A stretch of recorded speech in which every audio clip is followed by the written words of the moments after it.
ASEAN highlight this week, let's begin with the Thai Premier's first official trips abroad. Thai Prime Minister Yingluck embarked on her official international trips as Prime Minister, during which she met with the Sultan of Brunei, the President of Indonesia and the Prime Minister of Cambodia. Thai Prime Minister Yingluck met the Sultan of Brunei on her first official trip abroad on Saturday. Yingluck said that Brunei promised to support her government, exchange technology and knowledge with Thailand, and proceed with bilateral cooperation on education, medicine and agriculture. Brunei is also willing to increase care and employment of Thai workers. Meanwhile, she promised to support Brunei's role as the chair of the Association of Southeast Asian Nations, or ASEAN, in 2013. The Thai Prime Minister then arrived in Jakarta on Monday to meet Indonesian President Susilo Bambang Yudhoyono. Yudhoyono said they also discussed the Thai-Cambodian border conflict, which has soured relations between Thailand and Cambodia in recent times and resulted in bloody clashes. He said he was pleased to hear from the Thai Prime Minister that there is good progress. And as ASEAN's chair, Indonesia welcomed the progress and hoped the problem can be solved peacefully. The Thai Prime Minister arrived in Cambodia last Thursday. She said she intended to restore good relations with Cambodia in all aspects, and she expected active border trade and relieved border issues. The Prime Minister said the talk may result in the opening of the border near the Pravihan temple to facilitate trade there, which should please the local people. And regarding helpful Weera Somkwamkit and Ms. Ratri Pipatana Phaiboon, two Thai activists imprisoned in Cambodia, the Prime Minister said her government was duty-bound to take care of all Thai people. She said she would raise their case with Cambodia, but the decision would depend on Cambodian authorities. She noted that good relations could facilitate solutions to some difficult disagreement. Akanit Wichienjaran of Thai News Agency, ASEAN TV. Next up, the new U.S. envoy to Myanmar ended his 5-day trip to the country on Wednesday, calling his talk with the government officials productive. Derek Mitchell told reporters at Yangon International Airport that he considers his visit highly productive. Mitchell said he raised concerns regarding the country's detention of political prisoners, human rights violations, and lack of transparency in the Myanmar government's relationship with North Korea. He said he and Myanmar officials had very candid dialogue on the subject. During his visit, he held meetings with a wide range of officials, including members of parliament, cabinet ministers, and opposition politicians led by major pro-democracy leader Aung San Suu Kyi. Mitchell said the issue of sanctions was not a priority but did come up in discussion. He noted that many within the international community remain skeptical about Myanmar's commitment to genuine reform and reconciliation, so he urged Myanmar authorities to prove the skeptics wrong.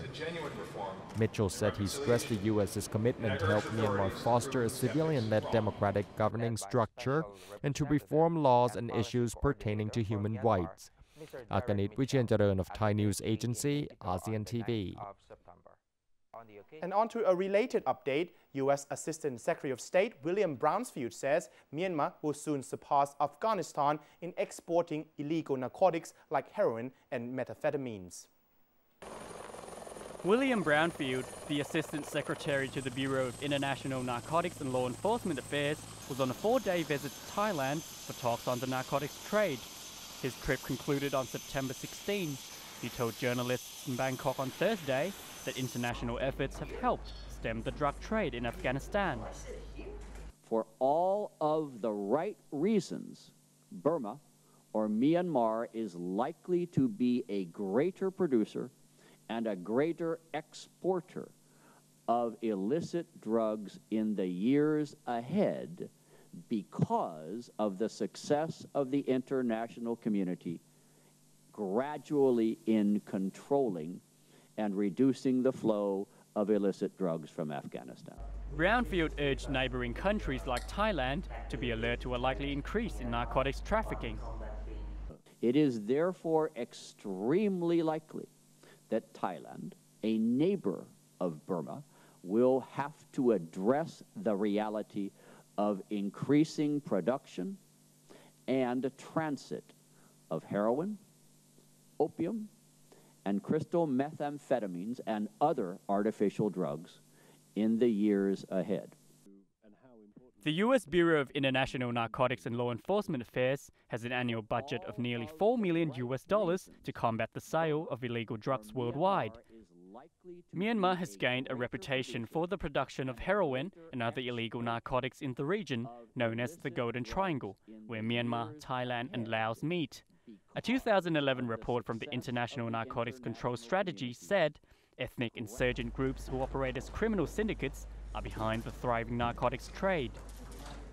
Minister of the State of Foreign and Commonwealth Office of the United Kingdom, Jeremy Browne, visited Bangkok to deepen and broaden the political and trade relationship between the United Kingdom and Thailand. In an interview with the Thai news agency, the minister said it is very important that trade barriers are removed so that the UK and Thailand can further deepen its business relations. As for the UK, he said it not only welcomes foreign investments, it is a competitive destination for foreign investments. It not only is the one major economy in Europe that speaks English, it has a flexible labor market and the lowest incorporation taxes out of all the G7 countries. Britain is rated as the fourth best country anywhere in the world for doing business, best country in Europe. So we are confident that we are an attractive destination for inward investors, but we are always looking at ways that we can advertise ourselves and make sure that people are aware of the opportunities that exist in Britain. With regards to British investments in Thailand, the minister said Thailand is reasonably welcoming to British investments, but wondered whether revising laws concerning property rights of foreign companies would make Thailand an even more competitive destination.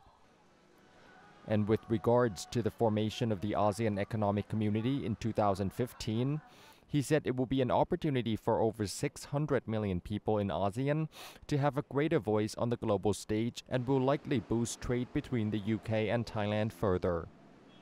ASEAN as a mechanism creates a sort of critical mass which gives Southeast Asia a greater role on the world stage, including commercially, not just politically, but in terms of business and trade as well.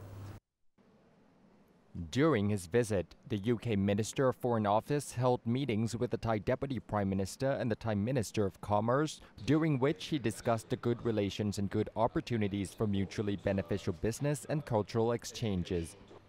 Separately, he also held a meeting with the leader of the opposition. Akanit Wijianjaran of Thai News Agency, ASEAN TV. Now for some lighter development, the International Human Rights Watch has awarded several journalists from Southeast Asian countries the annual Helman Hamid Award on Wednesday in Bangkok for their continued work on furthering free speech. The New York-based human rights organization said they were among 48 awardees from 24 countries to receive the annual Helman Helmet Award. Malaysia's Zulfikar Anwar Alakwe, Thailand's Jiranut Premchaiporn, and Cambodia's Heng Chakra have all been arrested for publishing articles against their government. Human Rights Watch's Southeast Asian representative, Sean Crispin, said some of the award recipients were not able to attend the gathering in Bangkok for fear of imprisonment. There are a number of recipients of this award that were not able to travel to Thailand for fear that they risked imprisonment upon their return. I would note most prominently Vietnam, which, what did you say, Phil? How many? Eight recipients of the award this year. Alakwe, a cartoonist, said the award has encouraged him to fight against censorship in his home country. It's very important and serve as timely support for me to keep fighting censorship and violation of human rights in Malaysia through my cartoons. Jiranut Premchaiporn, a Thai editor for the Pracha Thai web board, said she believed the government would not be able to successfully suppress people from expressing themselves. There are 4 more web forums emerged since we already shut down. So it doesn't, once the government try to shut down or stop, the people won't stop.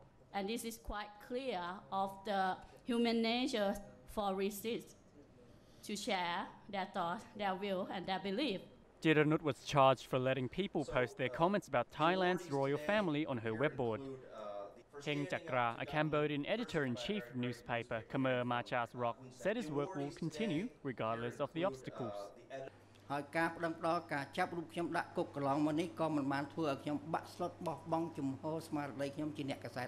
The recipients of the award will receive financial helping ranging from $1,000 to $10,000. More than 400 journalists have received the award since they began in 1990.